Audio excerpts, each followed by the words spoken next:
জ্বালানি তেল সংকটের ধাক্কা লাগতে পারে বিদ্যুৎ উৎপাদনে। শুধু ফার্নেস অয়েল আমদানিতে দেরি হলে এবার গ্রীষ্মে লোডশেডিং হতে পারে ৩,০০০ মেগাওয়াট পর্যন্ত, এমন আশঙ্কা বেসরকারি বিদ্যুৎ কেন্দ্র মালিকদের সংগঠন বিপার সভাপতি জানালেন, ফার্নেস অয়েলের চলমান মজুদ দিয়ে এপ্রিলের দ্বিতীয় সপ্তাহ পর্যন্ত ব্যাকআপ দেয়া যাবে। এরপর চাহিদা সামাল দেওয়ার কোনো প্রস্তুতি এখনও নেই। আরও জানাচ্ছেন তৌহিদ Hossain. True 700 ppm আকিশ Basir glass কেনার আগে দেখে নিলেই জিতবেন। অপরিশোধিত তেল বা ক্রুড পরিশোধনের পর যে ভারী ও কালো পদার্থ তৈরি হয় সেটি ফার্নেস অয়েল নামে পরিচিত। বাংলা ভাষায় অনেকে এটিকে গাদ হিসেবেও চেনেন। দেশে ডিজেলের পাশাপাশি এই তেল দিয়ে বিদ্যুৎ উৎপাদন হয় ভাড়ায় চালিত কেন্দ্রে। বিদেশি রিফাইনারিতে পরিশোধনের পর এই তেল পাওয়ার প্ল্যান্টের জন্য আমদানি হয়। ফার্নেস অয়েলের চাহিদা বছরে প্রায় 40 লাখ টন।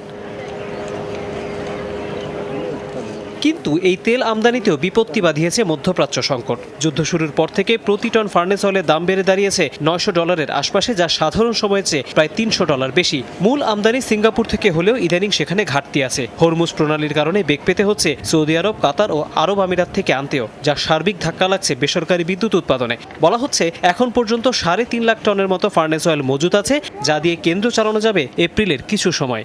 এটা হয়তো আমরা খুশি হতে পারি যে হ্যাঁ, এপ্রিল পর্যন্ত আমার কাভারে আছে, বাট এটা খুশি না, এটা অবশ্যই একটা সিরিয়াস হলে একটা দুঃসংবাদ। বিকজ এরপরে তো আমাদের তেল নাই, এরপরে তো আমরা প্রডিউস করতে পারবো না। এবং আজকেও যদি গভর্নমেন্ট আমাকে টাকা দেয়, 40 days লাগবে আমাকে তেল ইম্পোর্ট করতে। যখনই এটা 16,000 মেগাওয়াট লেভেলে হলো ইলেকট্রিসিটি কনজামশন রিকোয়ারমেন্টটা চলে যায়, গভর্নমেন্ট আমাদের থেকে 3 থেকে 3,500 মেগাওয়াট HFO প্ল্যান্ট থেকে ইলেকট্রিসিটি নেয়।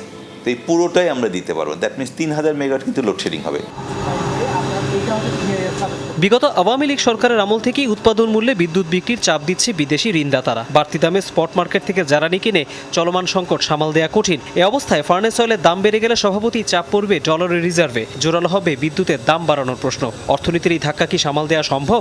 যতক্ষণ পর্যন্ত বাড়তি ডলার না আসছে, ততক্ষণ পর্যন্ত আপনি জ্বালানি আমদানির জন্য মূল্য বৃদ্ধি করে আপনি কোনো উপকার পাবেন না। সুতরাং সেই জায়গাটি থেকে যেটা হতে পারে, এই মুহূর্তে বিপিসি তার অর্থ দিয়েই কিন্তু পরিশোধ করতে পারে। সম্প্রতি আমরা দেখতে পাচ্ছি যে প্রতিমন্ত্রী মহোদয় বলেছিলেন যে সরকার ভর্তুকি দিচ্ছেন 163 কোটি টাকার মতো।